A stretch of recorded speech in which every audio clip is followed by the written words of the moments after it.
Good evening, everyone. Welcome to this Thursday evening special holiday edition of Wake County's Ask the Doc Town Hall series. We are here tonight with some amazing panelists who are here to answer your questions about navigating the holiday season during this pandemic, and to answer some of your questions about vaccines in children and booster shots. As we approach this holiday season, the second one in this pandemic, the landscape is much different than last year. With COVID-19 vaccines widely available, our communities are in a much better place heading into the holidays than last fall and winter. More than 70% of Wake County's total population is vaccinated with at least one dose of COVID-19 vaccines. However, according to the data tracker from the CDC, Wake County is still seeing substantial community spread of COVID-19. And we know that many people are feeling pandemic fatigue. They're eager to have some normalcy by events and gatherings. Many are looking forward to spending times with family and friends this holiday season. There's anticipated busy holiday travel season. And for others, the season will look very different. Many people have lost loved ones and will be missing someone's presence during these festivities. We are here tonight because at how to handle the holidays, we're still in the midst of the pandemic. We also want to acknowledge, and we're here to provide resources and healthy ways to cope with stress and loss to help navigate through this holiday season. I will get started by introducing our group of panelists, but first let's lay some ground rules.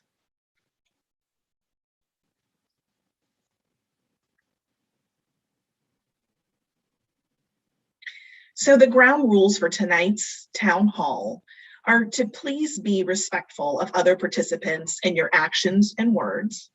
Remember that we are all learning, so please don't hesitate to be curious and send questions and comments. And we want everyone to enjoy themselves and feel safe. And so we will take the appropriate measures to ensure the collective well-being of our audience and participants during this session. Fantastic. Thank you, Lachelle. So let's get started with our panelists. First, I'm Dr. Rasheeda Monroe. I'm a pediatrician and medical director of primary care pediatrics at WakeMed Health and Hospitals, and I will be answering some of the questions about pediatric vaccines and the Pfizer trials in pediatrics. I would like to introduce you to Dr. Nerissa Price. She is the medical director of WakeMed Physicians Practices Wellbeing Initiatives. She's a Wake County native who received her medical degree and completed a child and adolescent psychiatry fellowship at the University of North Carolina at Chapel Hill. She is board certified in general psychiatry. She has devoted her entire career to improving the health of the mentally ill. She has over 18 years experience from her work at UNC School of Medicine, Daymark Recovery Services, Correctional Institute for Women, and the North Carolina Department of Public Safety. She is the medical director for behavioral health community case management at WakeMed's Homeless Outreach Team, or HEART. And she is one of the members of the Sister Circle, a group of 6 Black women physicians who helped lead vaccine efforts in Wake County to help close the health equity gap as it relates to COVID-19 vaccines. Dr. Nerissa Price, please tell us a little bit about yourself and what people should know going into the holidays. Thank you, Rasheeda, for your introduction. Mostly what I want people to think about is just to really give ourselves a break. That I think a lot of times when we get into our most stressful situations surrounding the holidays, it's because we have very high expectations and we kind of have a sense of wanting things to be just perfect. When the fact is, if anything, the pandemic has shown us that we have oftentimes very little control over circumstances. There's subject to be supply shortages. People may not be comfortable to gather in the way they have been in the past. And I just would encourage people to embrace that this is going to be different, but that's okay. And just to enjoy the fact that we're here and that we can still look forward to the holidays. Thank you so much, Dr. Price. That's such wonderful advice. We all need to give ourselves a break. I think if there's any takeaway, that's it right now. So thank you so much for that. Next, I would like to introduce Reverend Leslie Nambo.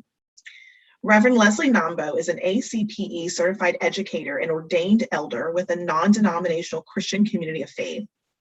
She earned her BA in psychology from the University of Illinois at Chicago, her master's in divinity from Duke University, and is currently pursuing her doctorate in higher education, leadership and policy at Vanderbilt University. She enjoys ministry within the multicultural and multi-faith context of healthcare and higher education, and has served in various seminaries, churches, and community organizations domestically and abroad. Reverend Leslie Nambo, thank you so much for joining us tonight. Please tell us a little bit about yourself and from your perspective, what should people consider as they're going into the holiday season? Thank you so much. It's such a pleasure to be here with you all, and I'm happy to be able to share.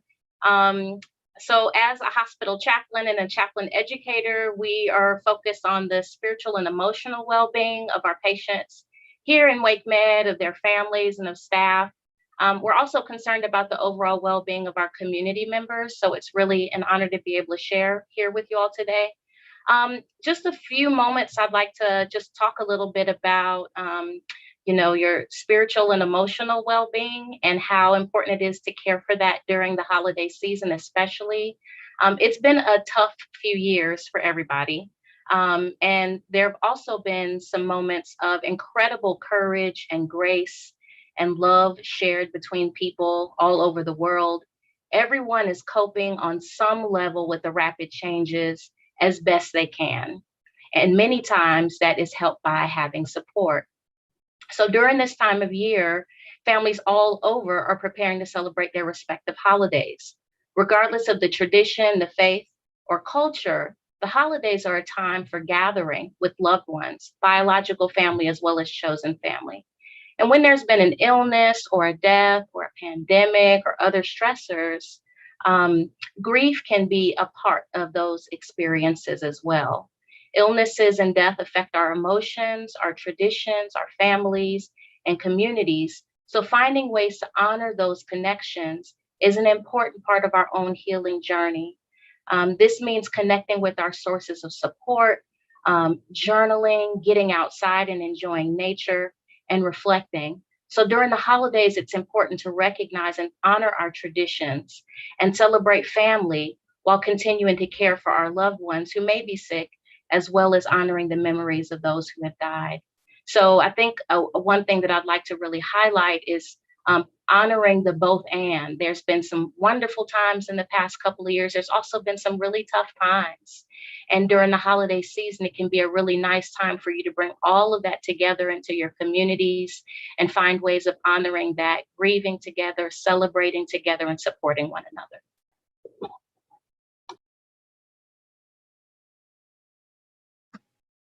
Thank you so much, Reverend Nambo. Again, excellent advice, and we all can learn something from you for sure. Next, I would like to introduce Dr. Nicole Mushonga. Dr. Mushonga is Wake County Government's Associate Medical Director and Epidemiology Program Director. She has been on the front lines of preventing COVID-19 spread, leading testing and recently vaccinations for the largest county in the state. She is a graduate of Indiana University School of Medicine. Dr. Mushonga was a postdoc fellow for addictions and health disparities at the University of Houston in Texas. She is an experienced leader with demonstrated communication, statistical analysis, and research knowledge, helping lead the Wake County Public Health Team as they fight the spread of the COVID-19 virus. Dr. Mushonga, thank you so much again for joining us tonight. And what would you want our listeners and viewers to consider as they're heading into the holiday season? Thank you, Dr. Monroe, and good evening, everyone. I'm glad to be with you all again. Really, this time we're talking about and focusing on the holidays, and it looks different this year. It has looked different over the past 2 years, but we're in a different place. We do have vaccine available. We do have tools and things that we know that we can keep ourselves safe while still being able to celebrate and share these moments with some of our family and friends. And so I hope to be able to share and provide some guidance on ways to do that and to do it safely. So thank you, and look forward to answering your questions tonight. Thank you, Dr. Mushonga.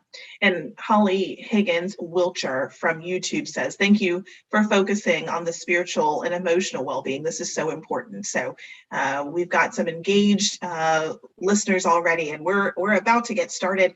I do want to introduce Dr. Jacqueline Hicks, who will be serving in the chat, answering your questions on YouTube and Facebook. So Dr. Hicks is a board-certified osteopathic family physician who was raised in Rocky Mount, North Carolina. She received her medical degree at Edward via Virginia College of Osteopathic Medicine in Blacksburg, Virginia, and completed her family medicine residency at Riverside Family Medicine in Newport News. She currently practices at WakeMed North in Raleigh, North Carolina. She also is a member of the Sister Circle, a team of 6 African-American physicians who teamed up to help vaccinate our historically marginalized communities. So welcome, Dr. Hicks, and thank you so much for being in the chat with us today. And Dr. Stephanie Etienne is a board-certified family physician who's been practicing in the Raleigh area for over 16 years. For over 12 years, she served as the lead physician for the Wake County Health Services Regional Center Clinics. She's also an urgent care physician for UNC Urgent Cares. She has a passion for caring for underserved communities and has demonstrated this by practicing in these communities her entire career. And I'd like to add, and volunteering with so many of the people on this call to help vaccinate our community over the past several months. So thank you, Dr. Stephanie Etienne and Jacqueline Hicks, for being in the chat. All right, let's get started with some questions. So this first question, Dr. Mushonga, I'm going to send this to you. This first question isn't about mental health. It's actually about vaccines in children. So one of our listeners asks, how do we know that the vaccine is safe for kids with the small number of kids in this study? How do we know that it's safe and effective? And I understand that the Pfizer study enrolled about 2,200 children. But we've already vaccinated over 1 million children in the United States in the 5 to 11 age group. So, you know, as a physician, epidemiologist, you know, scientist, how do we know that the vaccine is safe for children? Yeah, so as you mentioned, the initial study did include just about 2,200 children, but what we're continuing to see and what's continuing to happen is we're gathering that real world data and the evidence and seeing what's happening as we are being able to vaccinate our entire population. We are continuing to track and monitor those that were in the study and those that have received the vaccine as well. What was important for the decision to make that 5 to 11-year-old age group eligible was looking at the safety from those data from that trial and ensuring that, one, that we could see that the vaccine had efficacy, and so it was able to children were able to mount their immune response, and then also providing that safety knowledge to see what happened, to see if there were any significant risks that occurred to children in that study. And from the results of that data and those trials, it's really showing us that the vaccines are safe and are effective in children that are from 5 to 11. And like I said, what's important is that parents and individuals that are getting their children vaccinated, there's an option to sign up for VSafe. And VSafe is the way for us to continue to monitor and continue to track to see if there are any things that come about, but to add to that knowledge and to add to the data that was presented in the trials initially. Thank you, Dr. Mushonga. And I will add that my youngest child actually participated in the Pfizer vaccine study. And he specifically was thrilled to be a part of the study to have the chance of getting vaccinated ahead of his friends. And, we did see from that trial that there were no major side effects. Children experienced similar symptoms as adults. About 1 in 4 with their first dose might have soreness in their arm or headache, body aches, low-grade fever, feeling tired for a day or two. But those symptoms are similar to those that adults have experienced, maybe even a little less, but they are not significant. And good news is they don't last long, and then they help protect you from COVID once you've received, 2 doses. So excellent. All right. Well, great. We are now getting some mental health questions coming in. So I'm excited. Dr. Price, I'm going to have you address this next question. One of our listeners writes, I had 2 family members die during this past year and was not able to attend any of the funerals. How am I supposed to find closure in these times? So this is a very good point for a lot of us during this pandemic occasion, that our typical ways to grieve and the rituals that we might use to help us in that process were really disrupted because we were concerned about ourselves or even vulnerable family members getting the virus. And so getting together, which is a major support whenever we're going through anything difficult, really that we were prevented from having that.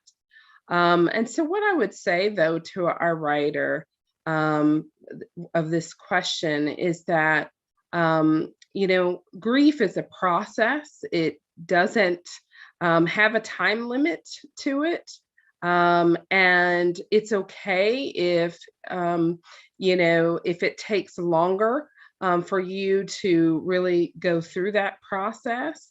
And I would also encourage the person to seek for other ways to honor that memory of that person, to try to, in some ways, share, with others as well in safe ways. Maybe it's virtually that you connect with others. Maybe it is an outside sort of ceremony, whatever you all feel most comfortable. But I do encourage people to do something, that may, again, be different than maybe what we've done in the past. But it's so important to be present with that loss, and it's okay, whatever your feelings are around that. And there's no time limit. Thank you, Dr. Price. I feel that grief is a journey, and there's not a way to do it right or wrong. And I love the idea of honoring the person's memory in some way. I love that idea. Thank you for sharing that with us. We have a question from Katrin Sullivan. Katrin writes, with the recent uptick in reported breakthrough cases, would you recommend that people considered at high risk for the first round of vaccinations consider getting a booster? And Dr. Mushonga, I'm going to give that question to you. So cases are an uptick in reported breakthrough cases. Would you recommend that people considered at high risk consider getting a booster? So based off of the CDC recommendations, individuals that are 6 months out from their primary series, so receiving either Pfizer or Moderna or J&J, and meet eligibility criteria, either older than 65, potentially have some high risk, have high risk needs or comorbidities, individuals that might work in a setting where they come into people that they do not know their vaccination status. Those are people that currently meet that eligibility. But as I'm saying this right now, actually the FDA and CDC are having discussions and talks about, are boosters available, should boosters be available for everyone 18 and up? So there's likely more to come, and likely things will change in the coming days, and we'll see that. But currently, based on the guidance and the recommendations, those that are about 6 months out from their primary series and meet the eligibility criteria should be those that are receiving a booster. Thank you so much, Dr. Mushonga. Reverend Nambo, I'm going to pose this question to you, this next question to you. I think this is an interesting question. With so many instances of violence happening throughout our nation, mass shootings, police murders, what safe coping skills are recommended to deal with this collective grief and anger? What recommendations do you have for taking care of myself, my family, and my community during this time? And of course, overlaying the pandemic on that. Reverend Nambo, what suggestions do you have, and what role does faith play in this? Yeah, that is a fantastic question. I mean, as we kind of think about the multiple pandemics we've been experiencing over the past couple of years, this is foremost on the minds of many within our communities, if not most people. You know, it's already been kind of noted, maybe Dr. Price mentioned this, about how our kind of typical coping resources had been affected by the pandemic. And people who would traditionally find a lot of comfort and encouragement and support through communities of faith, or through attending temple or attending you know, church services or whatever their religious community hosts, those resources either went virtual or had to take a pause. And so people have been getting very creative about how they connect.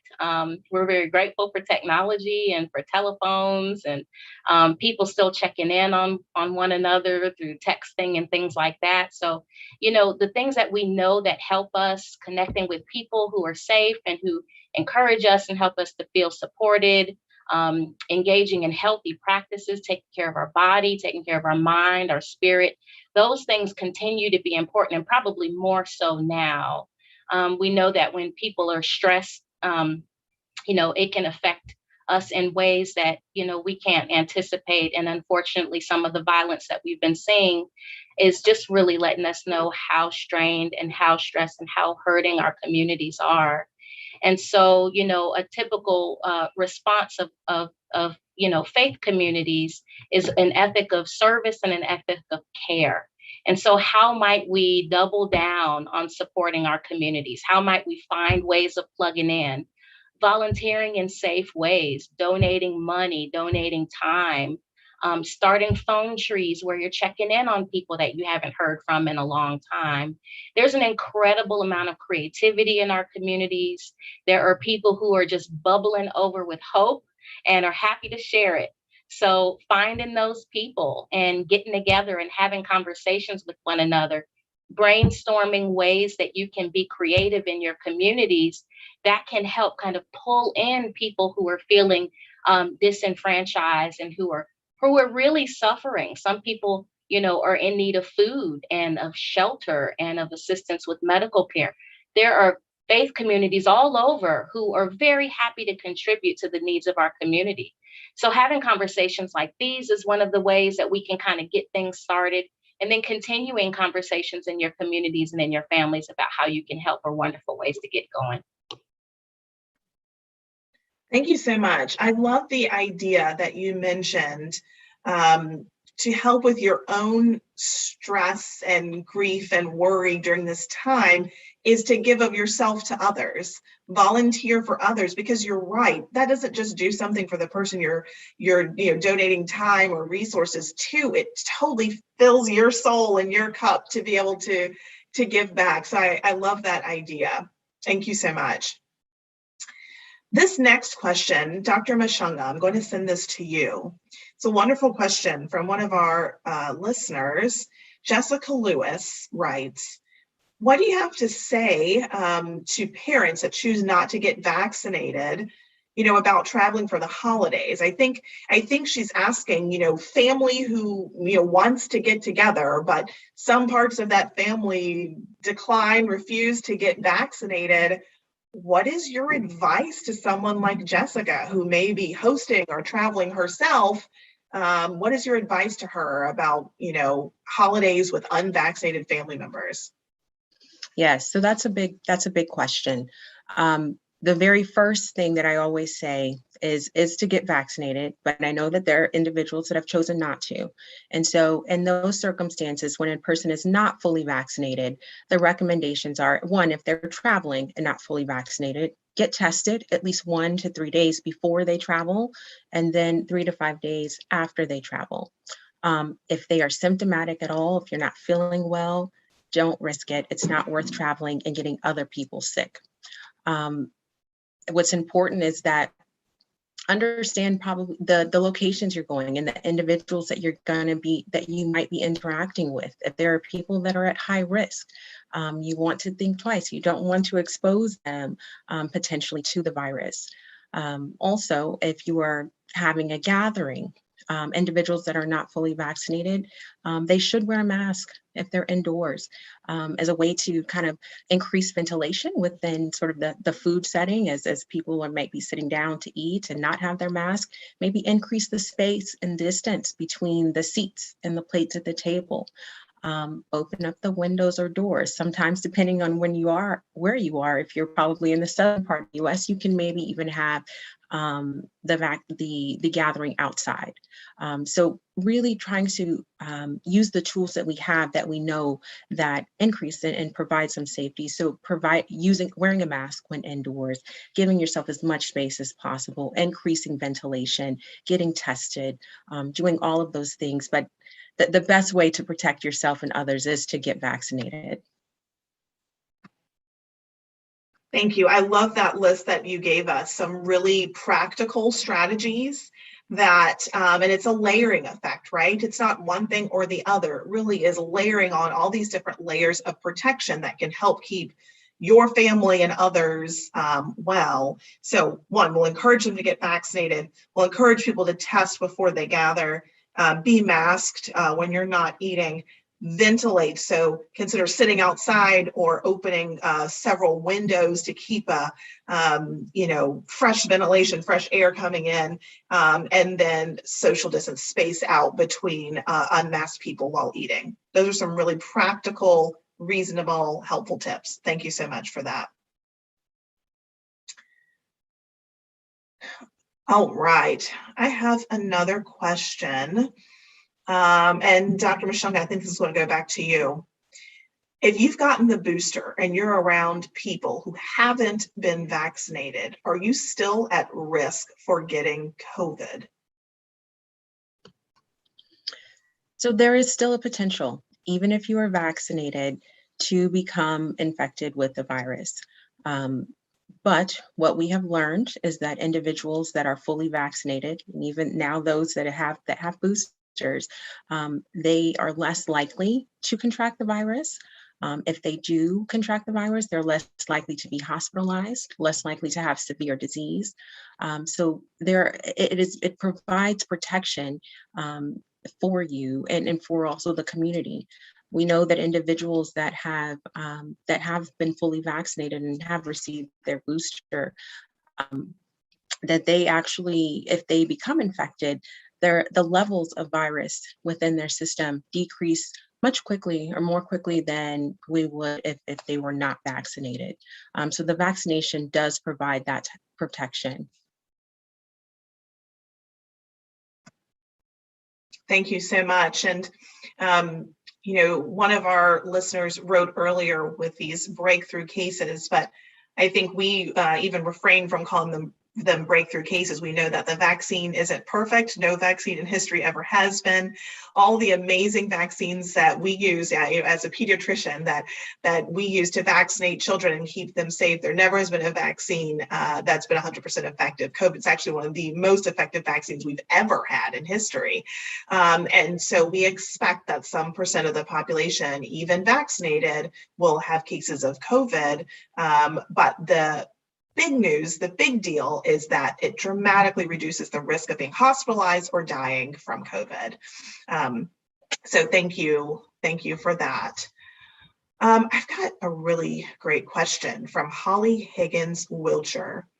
And Dr. Price, I think I want to direct this to you, not because it's mental health, but because of the work that you have done with getting people of color vaccinated.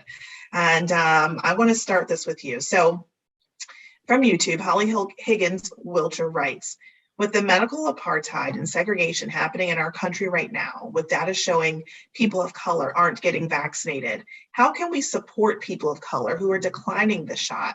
I'm concerned they are experiencing medical racism. Wow. And you know, so for the work that I do in the community with vaccination, and so we, first of all, learn not to assume a lot, that we initially thought that people would have a lot of reticence about getting the vaccine because of some of the historic concerns about, Tuskegee or being a guinea pig and that sort of thing. But what happened was when we actually offered the vaccine, overwhelmingly, people were just chomping at the bit, really, to get the vaccine. And really what we found is that still in Black or Brown communities disproportionately, they are having difficulty with access. And that's really continued, that we've even seen this, particularly in my Latinx community, that when you went to their communities, particularly with trusted community organizers, spoke the language and explained to them and answered their questions, which were reasonable questions. People really did want the vaccine. Sometimes it took maybe 1 or 2 visits and maybe a brave family member to get the vaccine first, and then for others to kind of see how they responded, and generally responded very well. And so it is a real concern that sometimes when I hear that, I really do wonder, are we using the right strategies for Black and Brown communities? Or because not all strategies work for all people. For example, if you rely on internet access, just sending out, if you make that a requirement for people to get shot, that they have to go online and sign up, or, you're really eliminating people that may not readily have internet access, which is a lot of our Black and Brown and rural individuals as well. So I agree that that's a concern that I don't try. I don't like to assume, and I also don't like to give up. And so it's definitely worthwhile maybe looking at our approaches with certain groups and making sure we're using the right approach. I love how you phrase that. Don't assume and don't give up, because you're right. We saw people even early in this effort who in Black and Brown communities who were so eager to get vaccinated. And even now that, more than 70% of Wake County and in America, people 12 plus are vaccinated, we're still doing this daily hand-to-hand combat, I call it, with Black and Brown communities. In the families that I serve, the majority of the patients in my clinic are from Latinx communities, and another significant percent are from Black communities. And I am pleasantly surprised that every day when I offer, I'm right here, you're here, are you vaccinated? And if the answer is no, I offer the vaccine and people say yes. And it really just came down to, it was convenient. I was here. You're offering it in the pediatrician's office for adults. Many people from Black and Brown communities don't have a primary care physician or that same connection to a healthcare network. And so I hear families who are concerned about, not having the time off from work. People from Black and Brown communities are more likely to have jobs that are that don't have the PTO that they need to be able to take the time off without losing wages. So don't assume and don't give up, I think is, the perfect way to think about that. But thank you so much for that excellent question from our viewer. I have another question from a viewer, from Chad Stahl. And Dr. Mushonga, I'm going to ask you this question. It's kind of a two-part question. Which of the COVID vaccines is most effective? When you say they're safe and effective, which one do you recommend? Is there a brand that you recommend the most? Dr. Mushonga, what would you reply to someone who says, which vaccine is the best vaccine? The vaccine that's available to you, that is really the best vaccine. All three that are provided and available to us here, Moderna, Pfizer, J&J, all are safe and effective.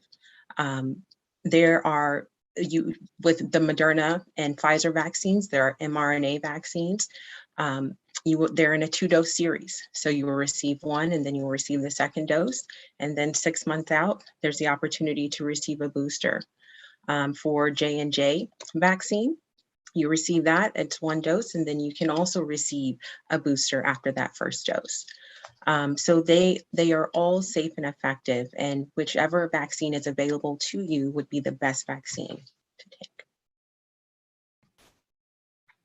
And Dr. Mushonga, we've seen data that shows, especially with this Delta variant, that Moderna may have the edge, right? When we're looking at the cases of people who have been vaccinated who then got COVID.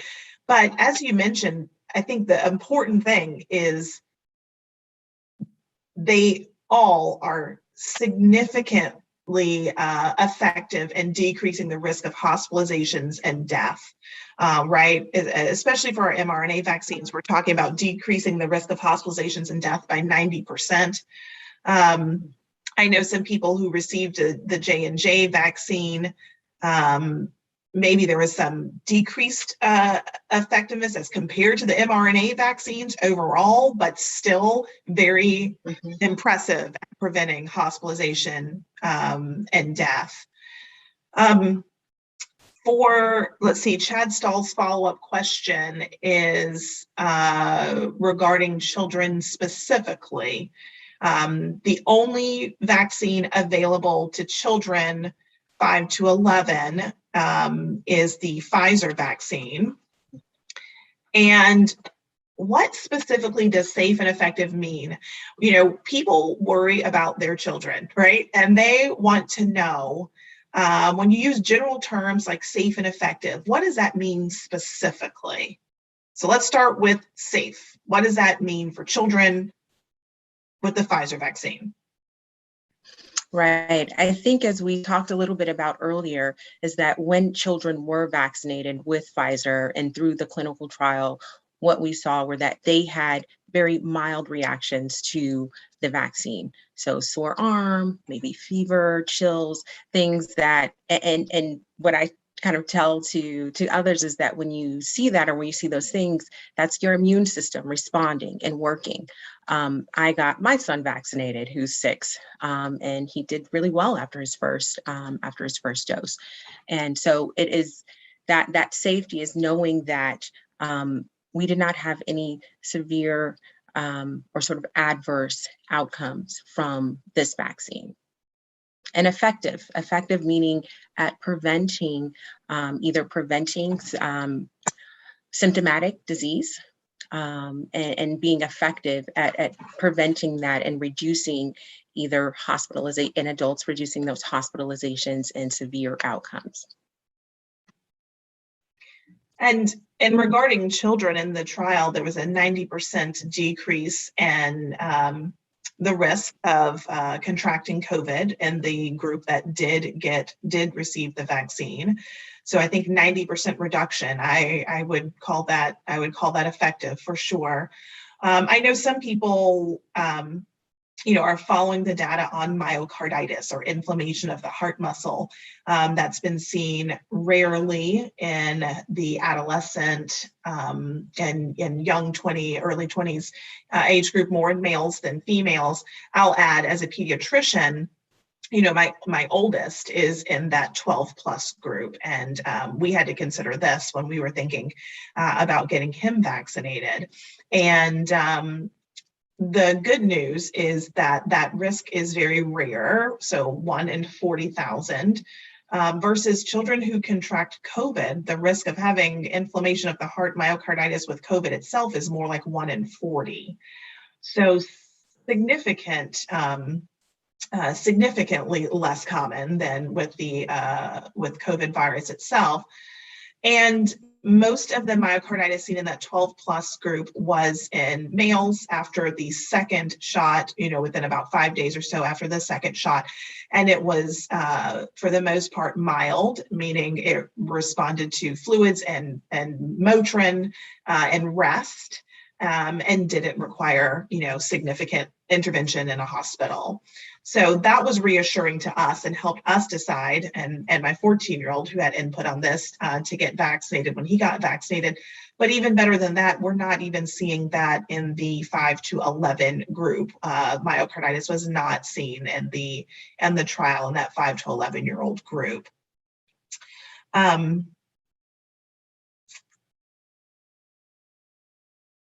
Let's see. All right. This question I am going to have Reverend Nambo answer. Dr. Mushonga, you might answer kind of the medical part of this, but there's two parts to this.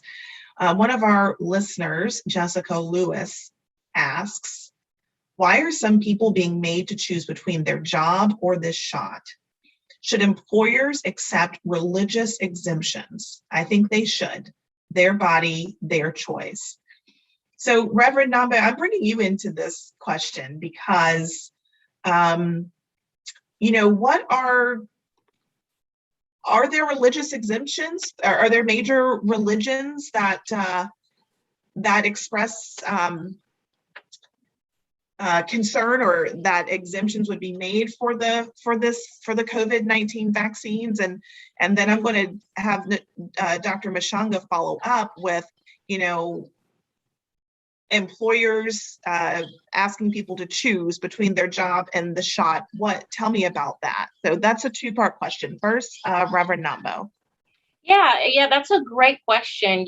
Kind of the ethics between healthcare and religion, are really real for people for all types of reasons. And before the pandemics, people held concerns about, how do they honor their religious convictions through some of the decisions that they are making in terms of accepting, specific types of medical care. So people have been kind of thinking about this as long as there's been religions, and as long as people have been trying to find ways to live faithfully, within the ethics of their faith tradition. I would, suggest people talk to their religious leaders. And, many of the, traditions out there, have some ethic of attending to the needs of the greater good. And in that case, if there are things that are within your power to do to help the community, to protect the community, to support the community, to promote health and well-being for the community, we're asked to do that. And so many people who are kind of curious or questioning whether or not this would kind of violate their religious convictions or not, talking to your religious leader can be very helpful. And then also thinking about, what is the greater good? What is the option for the greatest good for humanity, for our community? So, and I think it's also important to think about, the community, our responsibility to the community when we are making our own healthcare decisions. For a lot of people in the hospital, people are here, they're vulnerable. They're hoping that people that are providing care for them are doing their absolute best to protect them and to keep them safe.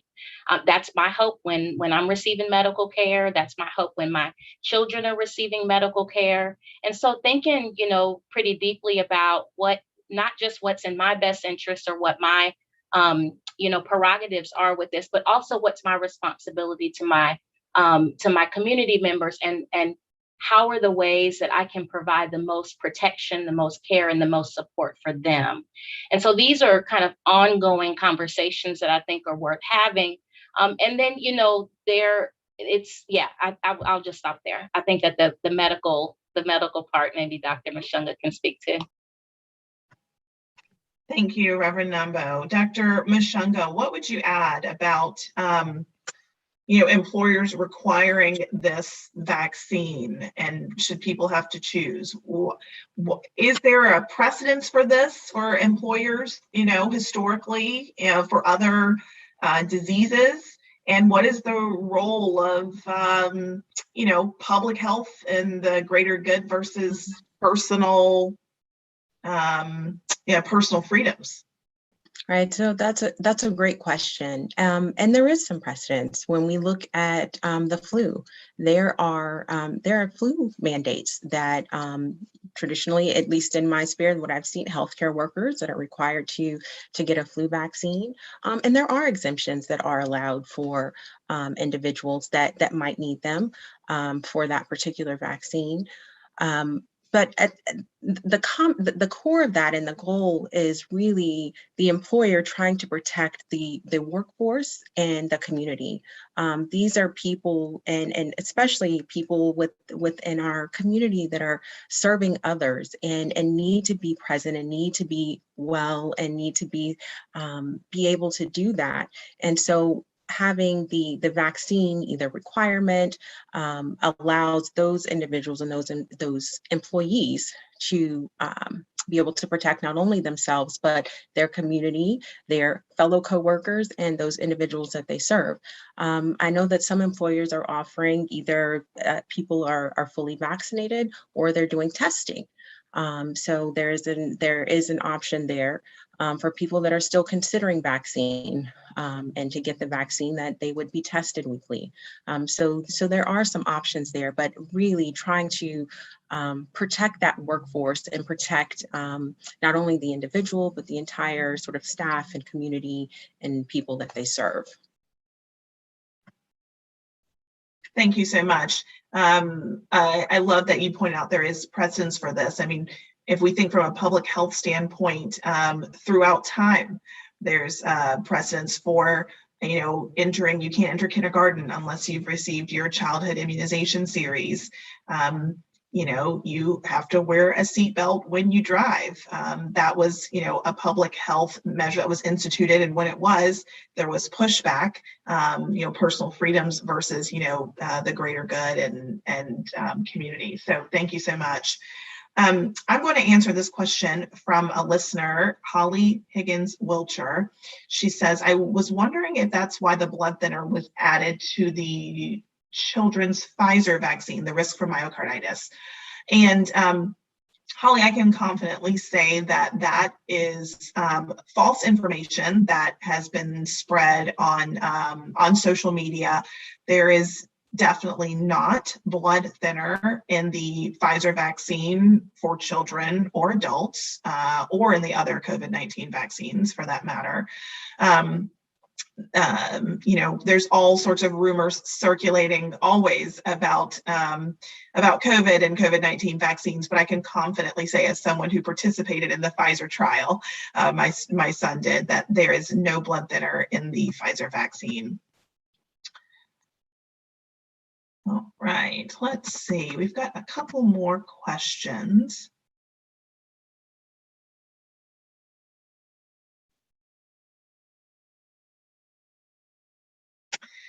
All right, I am going to go back to one of the questions from earlier about mental health. Let's see, Dr. Price, this question is for you. This person says, I've always had general anxiety, but with COVID, it's much worse. What steps can I take to get treatment and medication? That's a very good point. For generally the entire adult population, there really has been an increase in anxiety. And it's been really unprecedented levels of anxiety and depression and increase in substance use as well. But for individuals who may have had already a history of a mental health condition, it has definitely been a serious or significant trigger or stressor potentially for those underlying conditions. And so what I would say to this individual is that you're not alone in this experience, and that it's good that you recognize the effect that the pandemic has done on your mental health. And I would encourage individuals who are experiencing worsening symptoms to seek out treatment. And perhaps you might start with going back to your primary care provider if that's who you got treatment previously before. You might also reach out to a mental health provider as well, maybe a former therapist, or maybe even a spiritual support in your family. But I do, in your world, I would recommend that you reach out for treatment, that this isn't just in your imagination. And generally speaking, if we ignore our mental health, it doesn't get better, it actually gets worse. And so I would really encourage you to seek out the support that you need to get through this. But there is support. And Dr. Price, a follow-up question along those lines. As a psychiatrist, a mental health professional, how can you tell when boredom and general COVID sadness is becoming something more concerning, like a mental health problem? How do we know the difference for children and adults? I think that's a really excellent question, because I think, again, like I said, there's no one who hasn't been affected emotionally or spiritually or financially, or, lots of environmentally by this pandemic. And so we do have to wonder, is this a normal response or has it crossed over? And really the most definitive way is to seek out a medical professional, a mental health professional, to help you with diagnosis. But there are a couple of red flags that you might look at. And the biggest would be that if you're experiencing the feelings of depression or anxiety, and you recognize this is a departure from what your baseline or your normal state is, and those particular feelings tend to lead to your lack of functioning, like you're finding yourself not yourself, that maybe you're not able to be as present socially with others as you might normally have been, or maybe you're having a harder time focusing, concentrating, getting work done. Maybe you just don't feel well, then that's a good indication that maybe it's crossed the line and there could be a mental health condition there. Typically, boredom or those type of transient type of emotional states, that they're just that. They will change pretty relatively quickly. But as I mentioned before, mental illness untreated gets worse. Thank you. That's really helpful. I'm going to pose this next question to Dr. Mushonga. This is a really good question. I want to make sure people are aware of any resources. This person writes, I'm homebound and don't have anyone to take me to get vaccinated.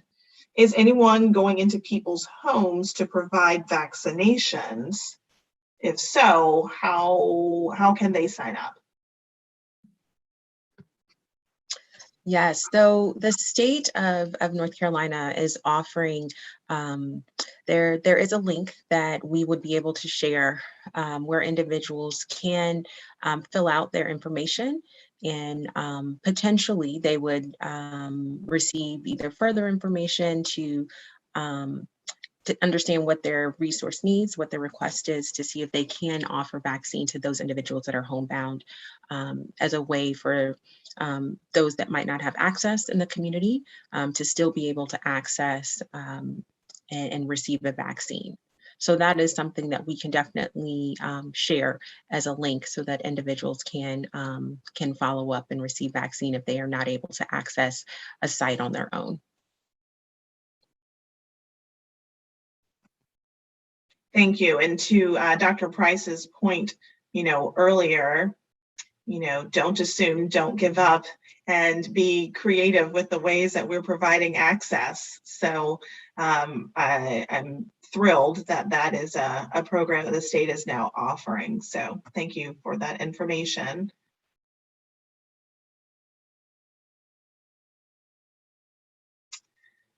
All right, we have a question from a viewer, and Dr. Mushonga, this will go back to you. This question is from Russell Lichtenstein. Russell writes, why not promote early treatment rather than an experimental vaccine that has waning efficacy and doesn't protect against transmission? So it's kind of a two-part question. What does early treatment mean and look like, and why wouldn't you promote that over a vaccine, Dr. Mushonga? So early treatment is meaning that someone has already become infected with the virus. The vaccine, for most individuals, will prevent them from contracting the virus. And so promoting the vaccine and sharing that information is so that we don't have to go and provide people, or for people do not have to become infected. If they do become infected, there are monoclonal antibody infusions and treatments that allow them, that provides them with that extra support to help them recover. I guess it's a two-part question, but it really is. It's you're trying to prevent the actual the virus and the infection from happening. And now we do have some treatments that do provide that provide some increased ability for people to do better, but the challenge is that you don't. It's an infusion, so it does require you to be at a location and to be able to access that. It is available at no cost, but you need to be able to access it. And there are still some requirements for that monoclonal antibody infusion. So the best option to protect yourself is to get vaccinated. And if you happen to become infected, there are some treatments that are now available. Thank you for mentioning monoclonal antibody. It is wonderful that we have that resource. If someone were to develop COVID symptoms, or even in some cases have an exposure, and they have risk factors, and as simple as have an elevated body mass index, being overweight, which as a woman of a certain age, many of us, despite being rather healthy, may have a BMI that's over 25 and qualify for monoclonal antibody, but other conditions like heart disease and diabetes, high blood pressure can qualify you for that. So whether you've been vaccinated or not, if someone with any of those high risk conditions, and we can do this even in children 12 and over, should reach out to their health system or primary care physician to discuss monoclonal antibodies that can help decrease the risk of being hospitalized by 90%. And that should be done in the first 10 days of symptom starting or a positive COVID test before you're sick enough to need the hospital. So once again, we're talking about the theme, I feel like, is layering the approach, right? There is not one answer. There is not one way reach people. There's not one way to protect people. It is a layered approach. And so get vaccinated, wear a mask, decrease your exposure and risk, and get monoclonal antibody if you were to contract COVID, vaccinated or not, and help protect yourself and decrease the risk. All right, I think we have time for maybe one more question. And this question, I'm going to kind of pose a bit broadly because Jessica Lewis asked this question from Facebook. And I think we all want to know this, and not just for kids. So Jessica's question is, when can our kids start living a normal life with no masks? My 7-year-old's mental health has really declined because of all the COVID protocols in school. And I think we all want to know, when do we start living a normal life? And this will be our last question. We have a little bit more time than this, but I do want to talk about this. Since we started a little bit late, we will extend this a little bit more time. But Dr. Mushonga, I'm going to start with you. And we know that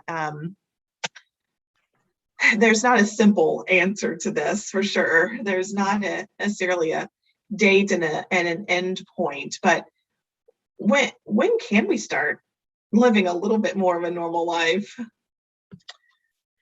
That's a difficult question. I've asked that. My team has asked that. I think we have all asked that. We have been very much involved in this process for going on 2 years now. It has been difficult. It has been tough. We are tired. Everyone is tired. But it's important that we don't give up. We have made so much progress and have been able to have vaccine available. We do have tools that we know that help protect us. What we're seeing is we're watching a couple of things. So I could say from sort of the epidemiologist side, there's certain things that I'm looking at daily and tracking. Case rates. So how many cases are we seeing here in Wake County? Looking at hospitalizations, looking at deaths, looking at the percent positivity, which is the number of lab tests that come back positive between individuals that got tested within a certain time period. Those are many metrics that go into some of the decisions that are made, but also we don't live in isolation. We don't live in this sort of vacuum. We're one county in this large state that's a part of the United States, and there's travel between countries, between continents and areas. And it's important to know that there are lots of factors that come into play, but some of the key things that we look at are decreasing case rates. So that's important. Being able to have low levels of transmission, so low levels of virus kind of circulating within the community. Also having low levels of percent positivity. So the number of tests that are coming back positive are relatively low. And we're seeing that. We're seeing our test positivity is less than 5%. That's the metric that we have been targeting, and that's great. But we still have high levels of transmission within our community. So COVID is still here. It is still present.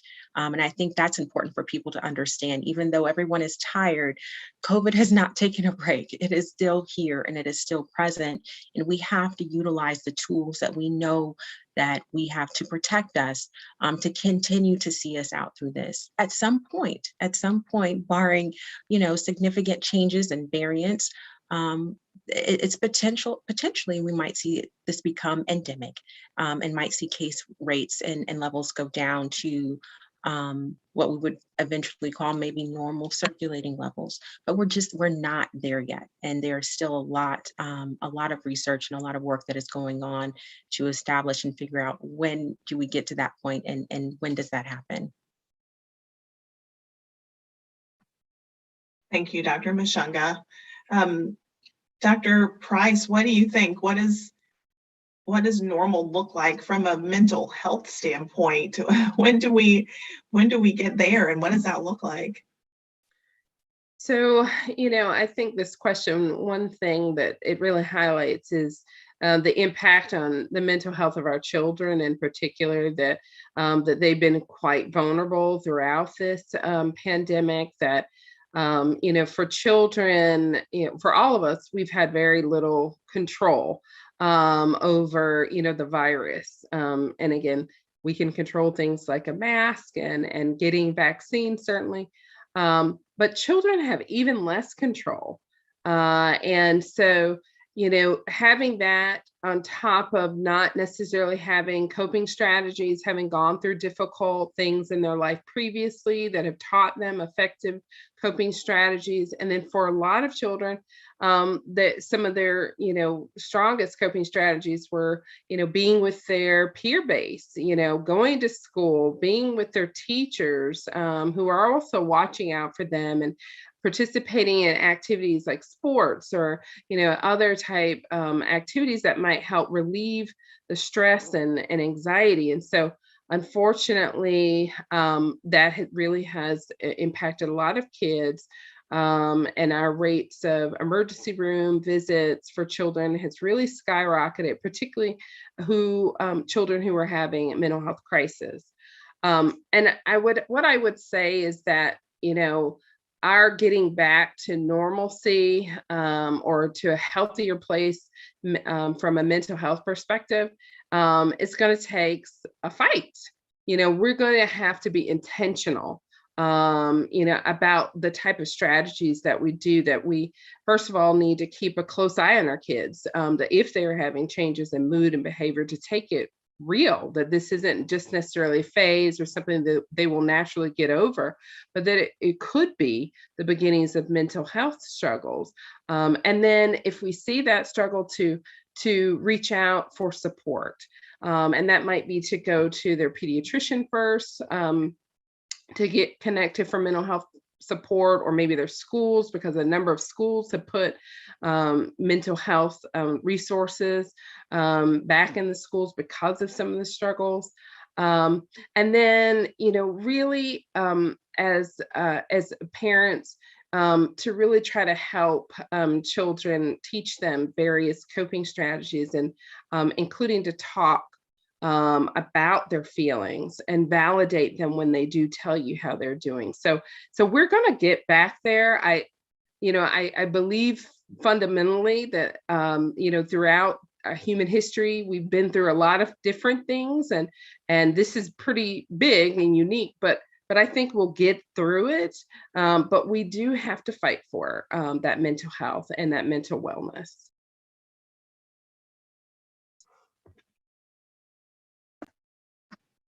Thank you so much, Dr. Price. I do want to respond to a question, kind of going backwards to a question from Holly. I think this was from Holly Higgins, Wiltshire, about tromethamine as an ingredient in the vaccine. It is true that the newer formulation of Pfizer and Moderna vaccines include tromethamine, which basically helps stabilize the vaccine so that it can be stored at refrigerated temperatures for longer periods of time. So will last 10 weeks at regular refrigeration. This is not just in the Pfizer 5 to 11, so the children's vaccine. This is in the adult formulation. This kind of stabilizer is also seen in other FDA-approved vaccines and other diabetes medications that are on the market. So again, I think there's a lot of false information, misinformation being spread to cause concern and alarm, and that's kind of another one of those. So hopefully that helps to answer that question.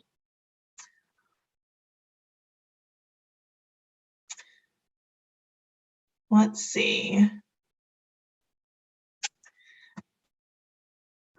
There are some questions about the risk to children from COVID. Dr. Mushonga, I want to take this kind of series of questions your way. So some people wonder, and one of our listeners, looks like Al from YouTube, wonder, why do we need to vaccinate healthy children if children aren't getting as sick or dying as frequently as adults? Have we actually seen deaths in children in North Carolina? Why should parents get their children vaccinated if the risks are lower in children? Absolutely. And so I'm going to let you answer that. And it makes me think, it reminds me, I talk to parents that death is not our only end point. That children who are getting COVID, we're seeing them have some, long-term symptoms of cognitive issues and fatigue. Up to 40 to 50% of people may experience some long COVID symptoms. But I want you to answer that question. Have we seen children in North Carolina get very sick and die? And why should people get children vaccinated if they are at lower risk?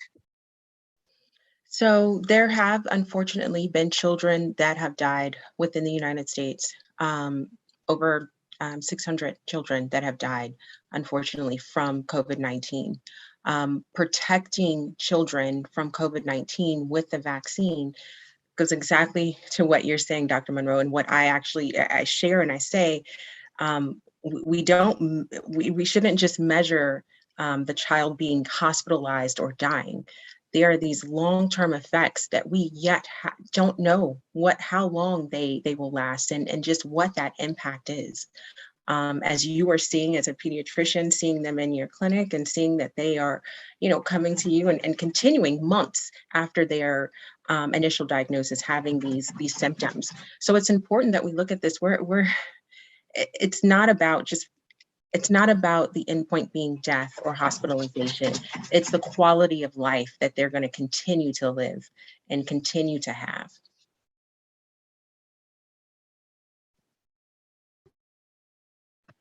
Thank you so much. I also think about the mental health benefits of being vaccinated, because for my children, it let them return to some of their beloved normal activities. For well over a year, they were in virtual school without seeing their friends, indoors, doing safe things, outside and distanced, but they were able to return to some of their sports and in-person school. I've never seen two kids so happy to go to school. And so for my children, these protocols in place and then having access to vaccines has increased and improved their mental health. So that has been a blessing for us. And I want to add on to that a little bit, because just to that point, I've talked about vaccine kind of in our household and what does it mean and what does it provide. And I think having those conversations too, and people know how to have the conversations with their children, but having them on their level and sharing to them what it means for my son. He was he knew that getting a vaccine was giving him protection, but not only protecting himself, but protecting the community. And that really gave him this sense of pride in what he was doing, and explaining to him that, there might be some side effects, there might be these things, and having those conversations with him, but allowing them to kind of participate and take ownership in that process. Excellent point. Thank you so much. We also have a question I'll answer quickly from Al on YouTube. Do doctors' offices get reimbursed for the vaccines? And as a medical director and pediatrician, where we give hundreds of vaccines a day, I will say we get reimbursed for the cost of delivering vaccines. And so a similar thing happens with COVID-19 vaccines. I will say that we, there is no personal benefit to me for giving COVID-19 vaccines at all. We don't get, what am I trying to say, bonuses or anything like that based on the vaccines we give.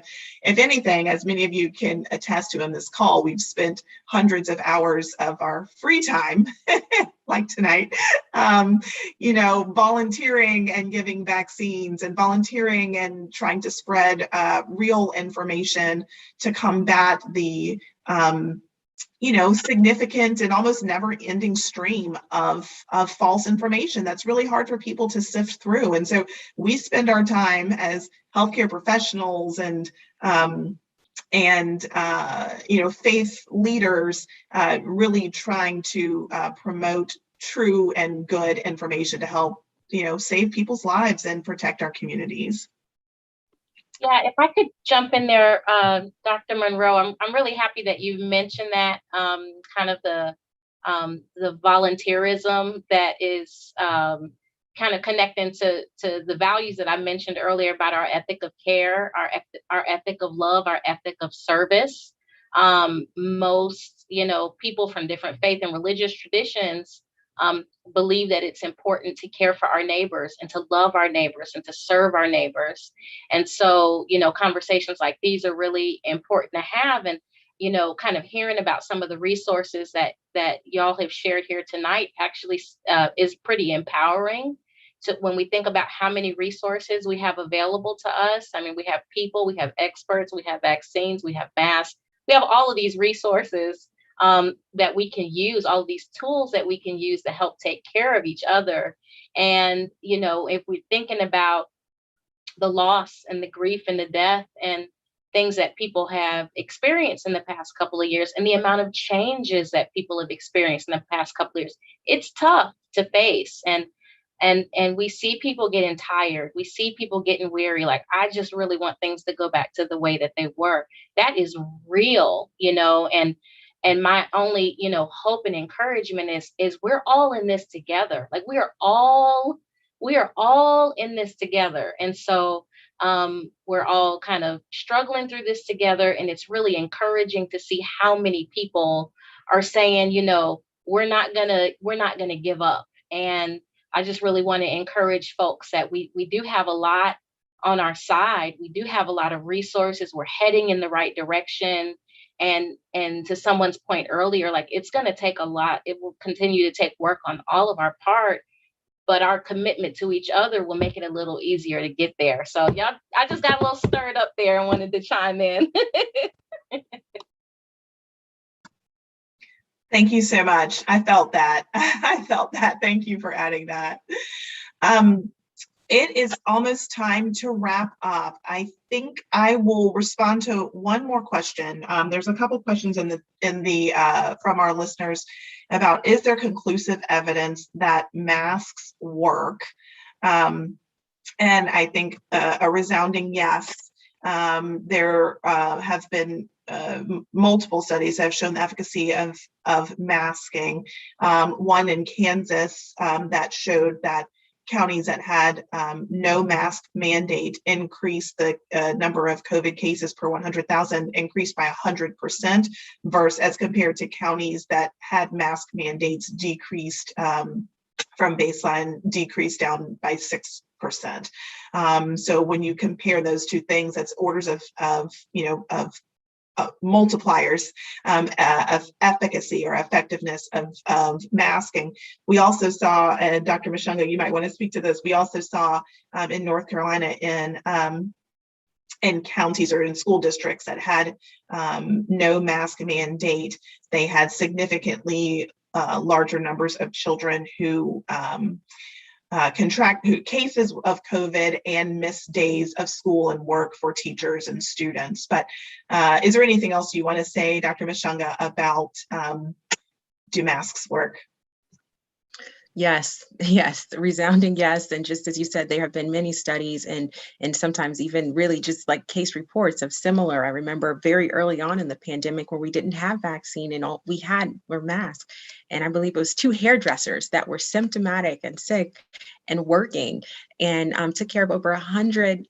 They had over 100 customers and none of the customers contracted COVID-19 because everyone was masked in that setting. So some a very early study, but studies continue to come out and continue to show the importance that if in even lower resource settings that might not have as access or not have a population that is as has high vaccination rates, masking is effective and is an effective tool at slowing that transmission.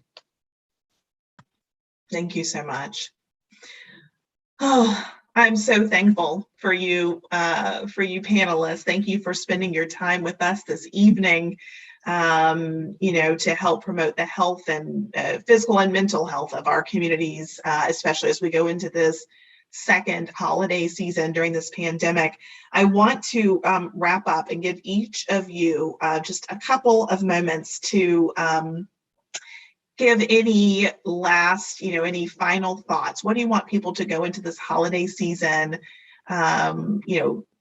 keeping in mind as it relates to, their mental and physical health and COVID? And Dr. Mushonga, since you last had the mic, I want to pass it right back to you. What are your kind of final thoughts around this season? Yes, absolutely. So as you mentioned, this is our second holiday season within this pandemic. But as I mentioned earlier, it does look different. It does look different than where we were last year. And we now have tools to help protect us and keep others in the community safe. And just as we kind of mentioned, as we're thinking about Thanksgiving and potentially joining and gathering together, ensuring that you're vaccinated. If you're not fully vaccinated, get tested before you go. Once you return home, wearing a mask if you're around others when you're in indoor settings, especially in locations that have significant spread in their community. And also increasing sort of ventilation and things that you can do to really help reduce transmission in those locations that you're at. I know that it's important in trying to get together with individuals, and there might be a lot of sort of conflict or dialogue back and forth. Should I go? Should I not? And just know that there are other resources that we have been able to utilize so much as, for instance, doing Zoom, doing phone calls, and doing other things if you make the decision to not travel and to stay home. So there are other ways to continue to stay connected with our family and with our friends during this time. So. Thank you, Dr. Mushonga. And Dr. Price, what are your final thoughts about what people should keep in mind going into this holiday season? That very much so that our mental health and our physical health, that mind and body are very connected in all of this. That getting vaccinated, for example, as you mentioned earlier, how that really may help people's mental perspective, to have that connection with friends and families and feel safe and not so anxious about that, and have that hope. And then I also worry about folks who have history of a mental health problem, how that's even been shown that if they get a COVID infection, how that increases their risk of a worse outcome from COVID even. And so what I really want to encourage people to do is to not ignore their mental health, and that that it's vitally important for whole well-being, and that if people are struggling, to seek out resources, and because there are resources and there is hope. And I do hope people will have a little moment this holiday to just enjoy really the blessing that we do have of each other still. And I hope people will take advantage of just that pause. Thank you so much. And Reverend Nambo, what final words do you have for our listeners? Yeah, that phrase, "we're in this together," is just ringing in my spirit, and it's so encouraging. And my hope is that people will feel encouraged this holiday season to use the strategies that we know that work. Get vaccinated, use our masks, wash our hands, maintain social distancing. Those things are communicating love and care to our neighbors. And if we can do that as an act of care, that would be really kind of living into the spirit of the holidays that we're celebrating. So I would also encourage folks to get creative, have a dance party on FaceTime with your cousins and call grandma, over Zoom and teach her how to, use some new technology. There's so many ways that we can connect and be creative. And when we begin to kind of think from kind of a resilience perspective and an empowered perspective, and think about ways to really live into our faith and our kind of higher ideals, we can find ways of staying connected. Like, we can find ways of supporting each other, and we can get through this. We can get through this, but it's going to take all of us kind of, using every resource and every bit of creativity we have, and then sticking with it. So I'm very encouraged tonight and very grateful for this opportunity to share this time with you. Thank you so much. And, I'm going to go into this season giving myself some grace and allowing myself to not feel like I've got to cook all the dishes and all the things and have everything just spot on. I mean, I want to give myself some grace. Don't we all need to do that? We deserve it. So, we will be together in the spirit and in the holiday tradition. We will show our love for our neighbors by protecting other people, and we will offer ourselves some grace to help protect our mental health and well-being. So I appreciate you all so much. Thank you for participating tonight. Thank you for all of those of you who tuned in and the wonderful questions that you sent in. Have a wonderful holiday season, and we will rejoin you with our Ask the Doc Town Hall series in the start of the new year. Thank you, everyone.